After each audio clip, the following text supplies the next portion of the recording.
everyone, and happy St. Patrick's Day. SpeakEasy Spiritual Community went virtual, but we didn't record the Zoom, so there was a couple of requests for us to share the content, so that's what I'm doing right now. And also to invite you to this coming up Sunday, because Kathy Richardson is going to be joining us from Jefferson Starship.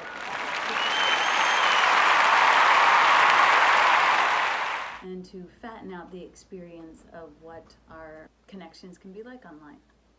So I wanted to share a story in honor of St. Patrick's Day, and you know, they say the luck of the Irish, but really this is like a terrible oxymoron. The Irish have been devastated by the potato famine and oppressed by the English, and they live in a place where it rains pretty much every day. Like, the audacity to say we're the luckiest people is something I love, because I was raised by a dad who really believed he was the luckiest man in the world. In fact, he would go around wherever he was, he would tell people, I'm the luckiest man in the world. And I remember one particular time when he was on his way to my stepmother's funeral, and his car got hit. His limousine that he was driving in to take him to the funeral got hit by a car. And my sisters ran up to his limo and pulled open the door, and my dad was laying out on the floor. And they said, Dad, are you okay? And the first words out of his mouth were, I'm the luckiest man in the world. And they were like, how do you figure that? And he's like, I'm not hurt at all. But my sisters walked away thinking, like, okay, you're on your way to your second wife's funeral and you got hit by a car. Like, this doesn't fall underneath the definition of lucky in any dictionary. But that's the kind of dad I was raised by, and so I thought as I grew up that I would take his mentality and use it. And so I created this thing called VoiceBox, and I decided I'm going to call VoiceBox the happiest night of the month, because it only happens once a month. And I figured, you know, there has to be a happiest night of the month, and why shouldn't I host the happiest night of the month? And so I just began calling it that, and I got to tell you, you know what? It has lived up to my hopes of it being the happiest night of the month. I don't mean to sound Pollyanna, because sure, it's fun and people laugh and there's great fellowship, but you know, there are sad stories. It's not just rose-colored glasses. Like, we deal with all of the amazing aspects of being human. Lucky doesn't mean you're not human. It just means that you are invested in seeing a higher version of the story. That comes from a commitment. If you find and focus on the things that light you up, fortune will smile on you. It's done unto as you believe. This is the core principle that we're working with. So we get to decide, are we in war or wonder? To decide means to cut away that which no longer works for us, to cut out all of the fear. So as optimistic, as optimal creators, we're going to be asked to cut out all the fear, which is sometimes really hard to do. But all fear is based in scarcity, in not enoughness, and saying, I'm not enough, you're not enough, this is not enough, which is never true. It's all lies. You're enough, I'm enough, and because we have a benevolent God, there is always enough. But that's a mindset, and there is one mindset that will get and grab and hoard, and it will continue to affirm there's not enough, and there's another mindset that will extend and share and grace and bless, and in that mindset, the individual is saying, like, I know who my source is. This is a decision based on love or fear all the time. And the answer to that question of whether you want to live by love or fear will bring you to either everything or nothing. So in Lesson 133 from A Course in Miracles, it says, I will not value the valueless. It helps us to become purposeful creators. But this is a decision. Because if we're not in a clear decision, if we haven't cut out that which we don't want, then we're in indecision. And indecision makes us feel like we're riding a fence. It's super uncomfortable. And we can spend a lot of energy in indecision. You know, we check the stars, and we pull cards, and we write, you know, pros and cons lists, and we ask our friends, all in an effort to keep us away from that internal wisdom that we can turn within and really just simply ask, what would love have me do? Otherwise, we get into this analysis paralysis where we're overthinking everything. We want to learn how to enact confident resolutions and settlements so that we can move forward. So here's a bit of good news. The fear is making a decision because we're afraid that once we make a decision, we're stuck there. But that's not true. And you can always choose again. That's the truth. So you can always choose again. You can always change your mind. So lesson 133 states that we do not ask too much of life, that what we ask far too little when we focus on the body's goals. Basically, it looks like 100 fools chasing a roll of toilet paper. I mean, that's what it looks like. But the ego never makes sense. I mean, fear never makes sense. It always makes a fool out of us. It focuses on what's in it for me, and it gets, and it grabs, and it still believes that there's not enough. Like, that's how crazy the ego is. It keeps us very, very busy. So there's these two consciousnesses that can decide, am I doing this in love or fear? And fear will say, I want to attract to me. It's all about me. So even the law of attraction is sort of a fear-based mentality. And it usually says, like, look what I've done. Or conversely, it says, oh my gosh, look what I've done. Like, either way, it just wants to focus on it, as opposed to a channel or the laws of love. So you have the laws of attraction, or you have the laws of love. The laws of attraction are say, come to me. And the laws of love are, let me flow God's love out into the world. It has nothing to do with me. It only has to do with me knowing my source. Like the river knows its source. So it can just flow.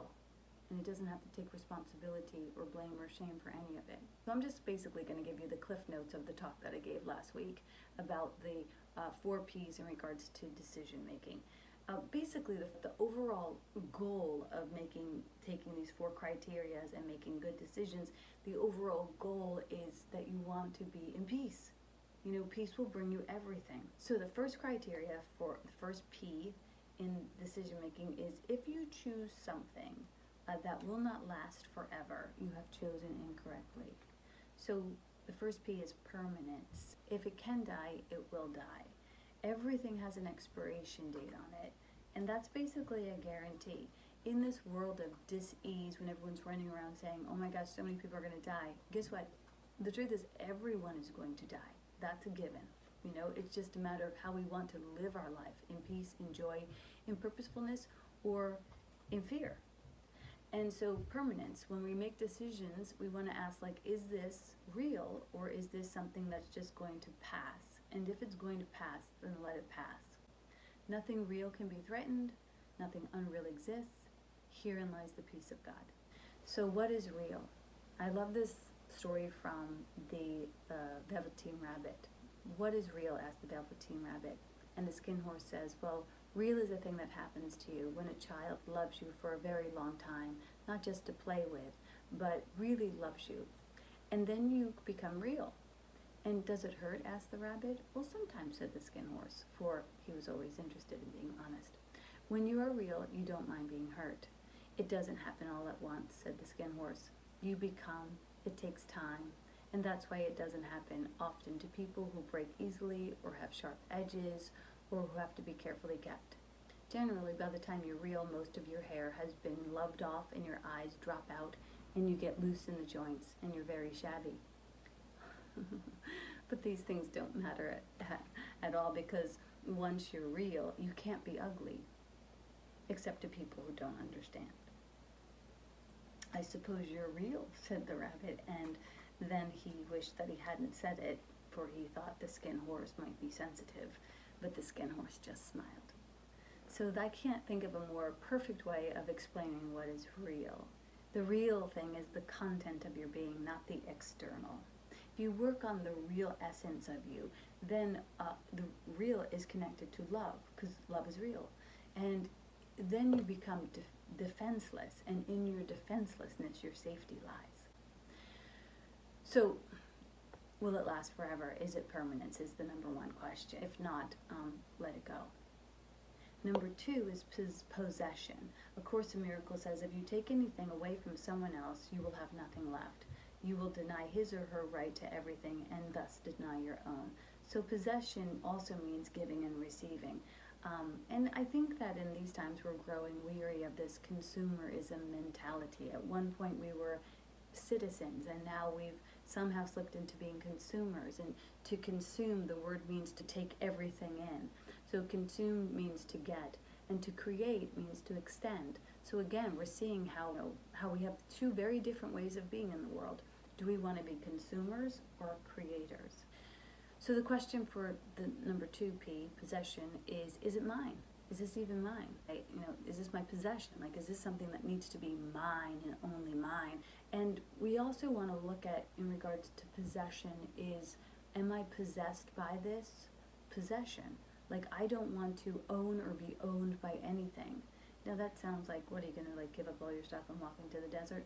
No, but I'm just going to make sure that I can have things, but they don't have any hold on me, so that if I should lose them, I don't lose my most valuable possession, which is my peace of mind. Number 3 is, what's the purpose? Like, what purpose does this serve? Is this purpose of this decision for love or for fear? Is your creation being used to serve humanity or just serve you?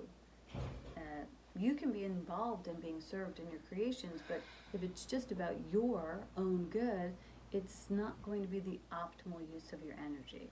So the question is the purpose of this encounter, this creation, to make me feel special or separate or guilty or sinful or sick or of service? So ask those questions. What is the purpose of this? And then number 4 is, and I love this one, if you feel any guilt about what you have chosen, you can choose again. So what's the opposite of guilt? For me, it's pleasure. So the 4th P is pleasure. Pleasure is important to recognize that we're here to have fun, to be in joy. Your function in God's plan does not deny you your joy. We're called to go out into the world and create the happiest, the happiest nights of the month, the happiest encounters, the happiest cup of coffee, the happiest exchange. Happiness can be sometimes an undervalued resource, but what the world needs right now is a little bit more happiness, a little bit more joy. Fear will choke that out.